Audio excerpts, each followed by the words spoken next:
आज आपण गव्हाचे पीठ आणि गूळ वापरून इथे मस्त असा चॉकलेट केक बनवणार आहोत.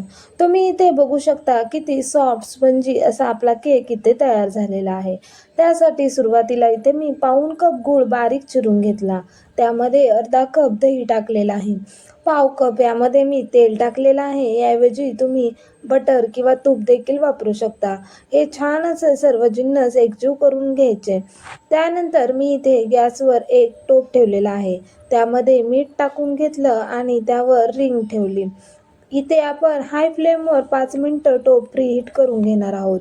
इथे चाळणीमध्ये मी 1 कप गव्हाचं पीठ, एक ₹10 मिल्क पावडरचा sachet, 2 tablespoon cocoa powder, 1 teaspoon baking powder, 1/4 teaspoon इथे मी बेकिंग सोडा वापरलेला आहे. सर्व जिन्नस छान असे चाळून घ्यायचे. आता आता हे चाळून घेतलेलं पीठ आपण 2 बॅचमध्ये या मिश्रणामध्ये मिक्स करून घेणार आहोत. सुरुवातीला मी अर्धं पीठ यामध्ये टाकून घेतलं आणि छान एकजीव करून घेतलं. इथे मी 1 कप दूध घेतलेलं आहे. त्यातलं थोडंसं दूध टाकलं आणि छान असं इथे आपण हे बॅटर तयार करून घेतलेलं आहे. उरलेलं अर्धं पीठ देखील आपण यामध्ये टाकून घेतलं आणि त्यामध्ये आणखीन दूध टाकून छान असं बॅटर इथे तयार करून घेतलेलं आहे.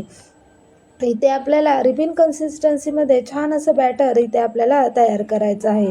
इथे तुम्ही बघू शकता छान असं बॅटर तयार झालं आहे. यासाठी मला पाऊण कप इतकं दूध लागलेलं आहे. इथे मी एक डेअरी मिल्क छोटे छोटे तुकडे करून यामध्ये टाकली.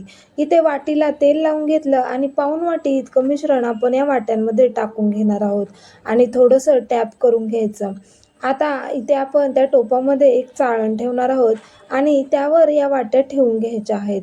इथे मी सर्व वाट्या यावर ठेवून घेतल्या आणि वरून झाकण लावून ठेवलं. इथे मी 40 ते 45 मिनिटं छान असा केक बेक करून घेतलेला आहे. टूथपिक किंवा सुरी घालून चेक करायचं की आपला केक छान तयार झाला आहे की नाही. व्हिडिओ आवडला असेल तर लाईक करा आणि चॅनलला सबस्क्राईब करा. इथे आपले छान असे केक तयार झालेले आहेत.